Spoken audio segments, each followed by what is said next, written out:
हे hello everyone. क्या हाल चाल सभी के। आशा कर रहा हूँ बहुत बढ़िया होंगे। देखिए, आज हम इस वीडियो में बात करने वाले हैं आपके सीए फाउंडेशन पेपर नंबर 2 के बिजनेस लॉ के रिगार्डिंग। देखिए, इस वीडियो में हम केस लॉ डिस्कस करेंगे और वो केस लॉ होने वाला है आपका डॉक्ट्रिन ऑफ इंडोर मैनेजमेंट से रिलेटेड। अब डॉक्ट्रिन ऑफ इंडोर मैनेजमेंट क्या है, आप इसको याद रख सकते हैं इस तरह से। टू प्रोटेक्ट आउटसाइडर होता है डॉक्ट्रिन ऑफ इंडोर मैनेजमेंट। तो इससे रिलेटेड केस लॉ है रॉयल ब्रिटिश बैंक वर्सेस तुर्कवांड। 1856 का ये केस लॉ है जिसको हम तुर्कवांड रूल भी बोलते हैं। देखिए, एक बंदा है तुर्कवांड। ये बंदा मैनेजर है एक कंपनी का जिसका नाम है Camerons Coalbrook Steam Coal and Swansea and Lougher Railway Company. ठीक है, इस कंपनी का ये मैनेजर है। ये कंपनी हो जाती है इंसॉल्वेंट। जब ये कंपनी इंसॉल्वेंट होती है तो यहाँ से कहानी शुरू होती है, क्योंकि इंसॉल्वेंट होने के बाद यही बंदा इसका बनता है लिक्विडेटर। इस कंपनी का लिक्विडेटर बन जाता है तुर्कवांड। तो आगे देख लेंगे। मैनेजर और लिक्विडेटर हो गया अपना ये तुर्कवांड इस इंसॉल्वेंट कंपनी का। तो इंसॉल्वेंट होने से पहले क्या चीज़ थी, कुछ समय मतलब पहले की ही बात है। इंसॉल्वेंट नहीं थी ये कंपनी तब, अच्छी खासी चल रही थी तब की बात है। कंपनी को पड़ी पैसे की ज़रूरत, तो कंपनी ने लिया लोन। लोन के अगेंस्ट में बॉन्ड दिए कंपनी ने। 2000 पाउंड के बॉन्ड इशू कर दिए रॉयल ब्रिटिश बैंक को। ठीक है, बॉन्ड सर्टिफिकेट वगैरह सब अपना था, उसमें साइन कर रखा था 2 डायरेक्टर्स ने और सेक्रेटरी ने, प्लस कॉमन सील भी थी कंपनी की। ठीक है, अब आगे देख लेंगे। कंपनी हो जाती है इंसॉल्वेंट। जब कंपनी इंसॉल्वेंट होएगी तो भाई लोन वापस करने का समय आ गया। लोन वापस करने का टाइम आया तो कंपनी ने कर दिया मना। रॉयल ब्रिटिश बैंक को पैसे देने से कंपनी ने मना कर दिया, रिफ्यूज्ड टू पे to royal British bank.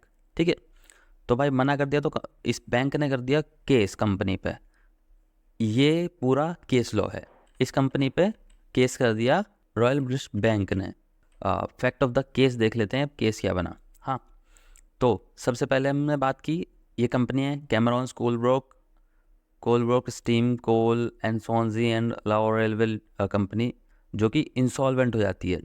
Case यहाँ से शुरू होता है जब ये कंपनी इंसॉल्वेंट हो जाती है। तो आपको इस कंपनी का नाम याद रखने की कोई ज़रूरत नहीं है। ये बंदा है तुर्कवांड जो इस कंपनी का मैनेजर लिक्विडेटर होता है।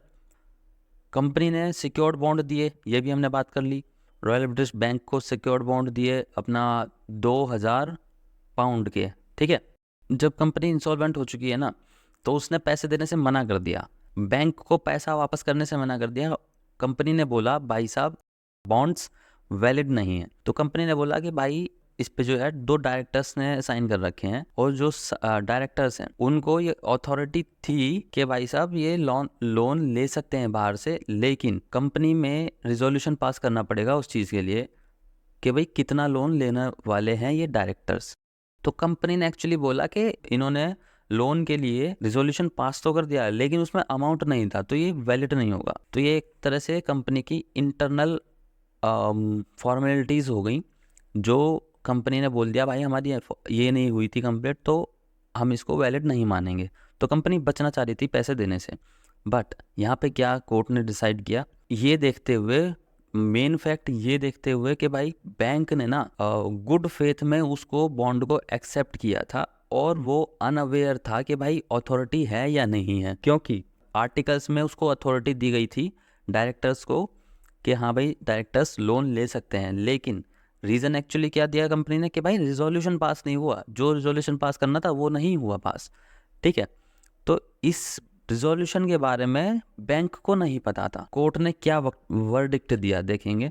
जजमेंट क्या आई इस केस की। जजमेंट जो है ऑब्वियस सी बात है कि भाई ब्रिटिश बैंक के, रॉयल ब्रिटिश बैंक के फेवर में आनी थी।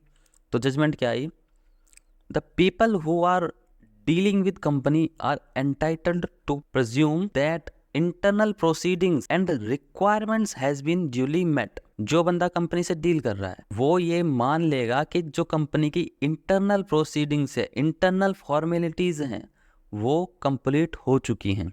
इसी वर्डिक्ट से जन्म हुआ फिर डॉक्ट्रिन ऑफ इंडोर मैनेजमेंट का जिसका मतलब है if an act is authorised by the article और memorandum an outsider is entitled to assume that all the detailed formalities for doing that act have been observed।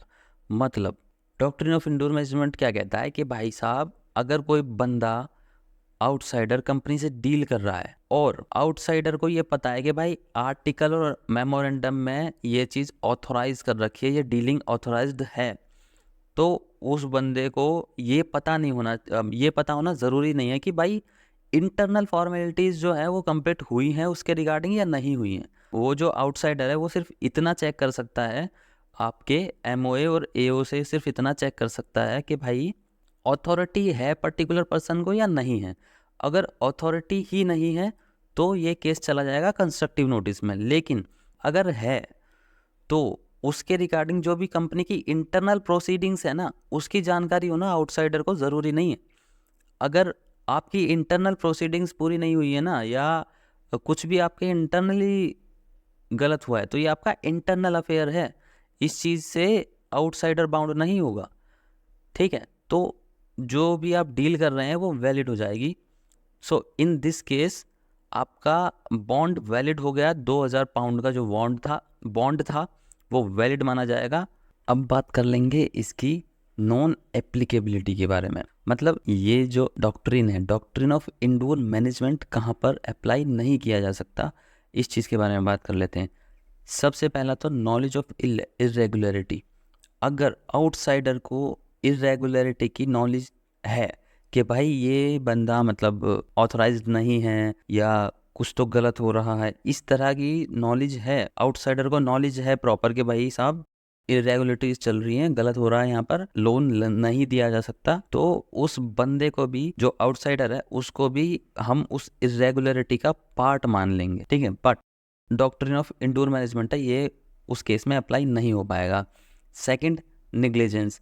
Negligence का मतलब सिर्फ इतना सा है कि भाई minimum of efforts, with minimum of efforts से इरेगुलरिटी का पता चल सकता था कि भाई कंपनी में कुछ इरेगुलरिटी चल रही है, उसका पता लग सकता था सिर्फ मिनिमम ऑफ एफर्ट से। मतलब थोड़ा सा अगर जांच पड़ताल करते या सिर्फ मेमोरेंडम देख लेते या मतलब थोड़ा सा मिनिमम एफर्ट डाल के भी अगर आप इंक्वायरी करते तो पता चल सकता था कि भाई इरेगुलरिटी है, तो वहाँ पे ये केस मतलब ये डॉक्ट्रिन अप्लाई नहीं होगा। अगर आपको कुछ दिख रहा है, जब आप कंपनी से डील कर रहे हैं तो कुछ दिख रहा है भाई नहीं कुछ तो गड़बड़ चल रही है, मतलब कुछ तो गड़बड़ है दया, मतलब आपको बू आ रही है कि भाई कुछ तो दिक्कत है, तो इंक्वायरी करनी पड़ेगी।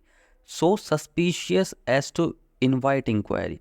मतलब सारी सिचुएशंस ऐसी थी कि भाई जो इंक्वायरी को न्योता देती हैं, भाई इंक्वायरी करो, बट तुमने इंक्वायरी नहीं की, तो उस केस में कंपनी बच जाएगी और डॉक्ट्रिन ऑफ इंडोर मैनेजमेंट नहीं लगेगा। And third one is forgery. Forgery मतलब होता है नल एंड वॉइड। अगर कंपनी का कोई बंदा है, डायरेक्टर है, प्रमोटर है, कोई बंदा है कंपनी का, वो अपने आप को ये दिखाता है कि हाँ भाई मेरे पास अथॉरिटी है, तो वो कोई भी डॉक्यूमेंट फॉर्ज करके मतलब नकली डॉक्यूमेंट देता है, साइन करके दे देता है, कुछ भी नकली और सामने रख देता है कि भाई देखो मेरे को अथॉरिटी है। तो इस चीज में, फॉर्जरी में, doctrine of indoor management applicable नहीं होगा। कहीं भी अगर फॉर्जरी आती है तो कॉन्ट्रैक्ट नल एंड वॉइड हो जाता है। ये तो आपने कॉन्ट्रैक्ट एक्ट में पढ़ा होगा।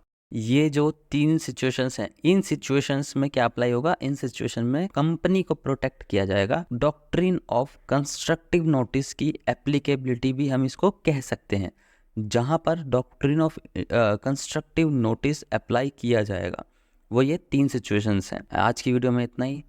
अब मिलता हूँ आपसे नेक्स्ट वीडियो में, तब तक के लिए बाय बाय। पढ़ते रहिए, शानदार रहिए, और वीडियो को लाइक करना ना भूलें, चैनल को जरूर से सब्सक्राइब कर लीजिए ऐसी और वीडियोज़ के लिए। Thanks for watching video till the end.